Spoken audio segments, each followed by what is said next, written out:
आज Doubtnut app download करें। Doubtnut पर अपने सभी गणित, रसायन विज्ञान, भौतिक विज्ञान और जीव विज्ञान के डाउट्स का करो सफाया। बस प्रश्न की फोटो खींचो, एक ही प्रश्न को क्रॉप करो और तुरंत वीडियो सोल्यूशन पाओ।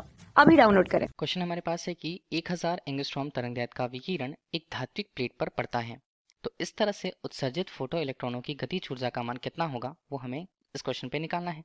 अब ये पूछा जा रहा है क्वेश्चन पे कि क्या आप यह मान सकते हैं कि प्लेट का कार्यफलन का मान 0 है या 0 के बराबर होगा। ठीक है, ये पूछा जा रहा है क्वेश्चन पे हमसे। इस बीच क्वेश्चन पे जैसे दिया हुआ है कि एक धात्विक प्लेट हमारे पास है। ठीक है, उस धात्विक प्लेट में हम जानते हैं कि धात्विक प्लेट है मतलब मुक्त इलेक्ट्रॉनों की संख्या उसमें होगी जो सतह के अंदर अभी होते हैं। अब इस बीच पे इस धात्विक प्लेट पर जो प्रकाश है वो आपतित होगी, तो आपतित प्रकाश के लिए उसका जो तरंगदैर्घ्य है वो बताया गया हमें।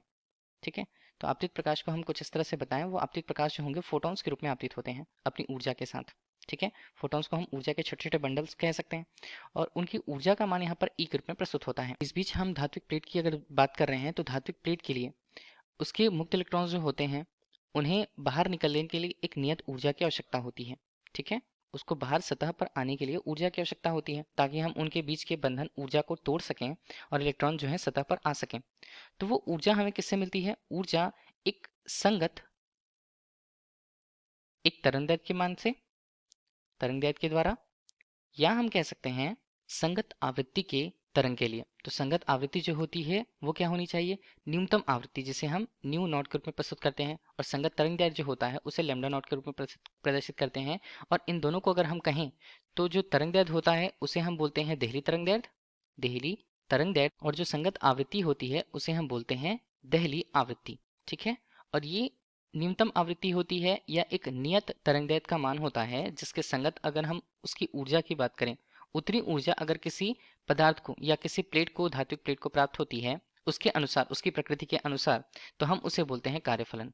ठीक है, तो कार्यफलन का मान अगर कार्यफलन के मान के अंतर्गत ऊर्जा अगर उसे प्राप्त हो जाती है तो उसके अंदर जो इलेक्ट्रॉन्स मौजूद होते हैं वो सतह पर आने लगते हैं। ठीक है, तो उस कार्यफलन के मान के लिए उसे हम प्रस्तुत करते हैं फाई नॉट से।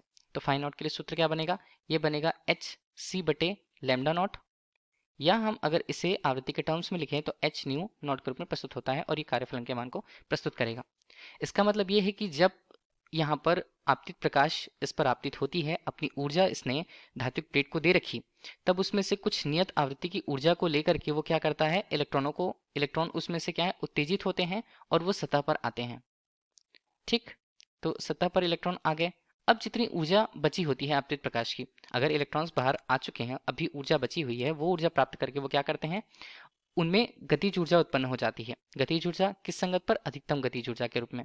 ठीक है, तो ये अधिकतम गतिज ऊर्जा को या फोटो इलेक्ट्रॉन्स के लिए उनकी ऊर्जा को बताता है। ठीक है, ये तो हुआ प्रकाश विद्युत प्रभाव। प्रकाश के लिए जो तरंगदैर्घ्य का मान हमें दिया हुआ है वो 1000 एंगस्ट्रॉम है। तो तरंगदैर्घ्य को हम लिखें तो इसे हम लिखते हैं 1000, और एंगस्ट्रॉम है तो एंगस्ट्रॉम ए नॉट के रूप में हमने लिखा, तो लैम्डा का मान हमारे पास कितना बनेगा?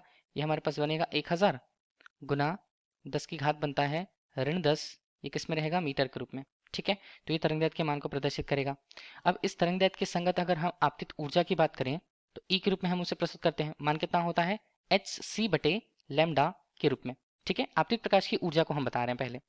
ठीक है, तो ई का मान अगर हम देखें तो एच हमारे पास कितना बनता है? 6.63 गुना 10 की घात रहता है ऋण 34, ये होता है जूल सेकंड पर।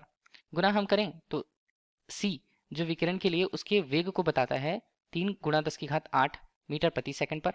और इस तरह से जो तरंगदैर्घ्य का मान हमें दिया हुआ है वो कितना है? 1000 एंगस्ट्रॉम है, तो एक गुना सीधे हमने लिख दिया 10 की घात ऋण 7 मीटर के रूप में। मीटर मीटर यहाँ से कैंसिल और सेकंड सेकंड यहाँ से कैंसिल हो जाएंगे। तो इस तरह से आपतित प्रकाश की ऊर्जा जो हमें मिलती है ई के रूप में, ये प्राप्त होती है लगभग 2 गुना 10 की घात ऋण 18 जूल के रूप में।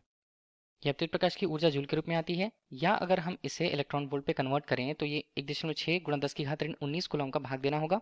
भाग देने के बाद इसका मान आता है लगभग 12.43 इलेक्ट्रॉन वोल्ट के रूप में। तो ये आपतित प्रकाश की ऊर्जा को बता रहा है। ठीक है, तो आपतित प्रकाश की ऊर्जा इस तरह से हुई, तो हमें क्या निकालना होगा? हमें निकालना होगा फोटो इलेक्ट्रॉन्स की गतिज ऊर्जा का मान। तो गतिज ऊर्जा का मान हम कैसे निकालें? यहाँ पर हम आइंस्टीन के प्रकाश विद्युत समीकरण का उपयोग करते हैं। ई बराबर होता है यहाँ पर कार्यफलन का मान फाई नॉट के रूप में, और प्लस हम करें तो गतिज ऊर्जा के अधिकतम मान को, इसे ही हम बोलते हैं फोटो इलेक्ट्रॉन्स की ऊर्जा। तो के ई का मान अगर हमें ज्ञात करना है के ई एम के रूप में, तो ये हमारे पास क्या होगा? ई ऋण या ई ऋण फाई नॉट के रूप में मान, तो हमारे पास के ई का मान कितना आता है, के ई एम का मान हमारे पास आता है, ये बनता है 12.43 ऋण फाई नॉट के रूप में। तो ये हमारे लिए जो क्वेश्चन पे पूछा गया है, गतिज ऊर्जा का मान हमें निकालना था, तो उत्सर्जित फोटोइलेक्ट्रॉन की गतिज ऊर्जा का मान निकला। ठीक है, फाई नॉट का मान यहाँ पर अभी एक मान है केवल, जिसकी वैल्यू हमें नहीं पता, क्योंकि इसके लिए पदार्थ के लिए हमें उसकी न्यूनतम आवृत्ति का मान नहीं दिया हुआ है कार्यफलन के अनुसार। ठीक है, और क्वेश्चन पे लास्ट में ये भी पूछा जा रहा है कि क्या आप यह मान सकते हैं कि प्लेट का कार्यफलन का मान 0 के बराबर है। तो अगर हम देखिए कभी भी कार्यफलन के मान को अगर 0 के रूप में लेते हैं तो इसका मतलब है कि उसमें से इलेक्ट्रॉन्स उत्सर्जित नहीं हो पाएंगे, या उत्सर्जित इलेक्ट्रॉन की संख्या वहाँ पर हो ही नहीं पाएगी, फोटो इलेक्ट्रॉन्स की जो संख्या है वो 0 होगी। ठीक है, तो संख्या 0 होगी, इसका मतलब है उसकी गतिज ऊर्जा का मान भी 0 होगा। तो अगर हम किसी पदार्थ के लिए उसके कार्यफलन की मान देखते हैं तो कार्यफलन के मान को अगर हमने 0 रखा तो वहाँ पर गतिज ऊर्जा का मान भी संगत पर 0 ही होगा। ठीक है, और कहीं अगर हम बात करते हैं वास्तविक रूप से कार्यफलन की, तो कार्यफलन का मान कभी भी 0 नहीं होता है। ठीक है, थैंक यू। कक्षा 6वीं से 12वीं से लेकर नीट, IIT, JEE वो एडवांस के लेवल तक 1 करोड़ से ज्यादा छात्रों का भरोसा। आज ही डाउनलोड करें डाउटनेट ऐप या व्हाट्सएप करें अपने सारे डाउट्स 8400 400 400 पर।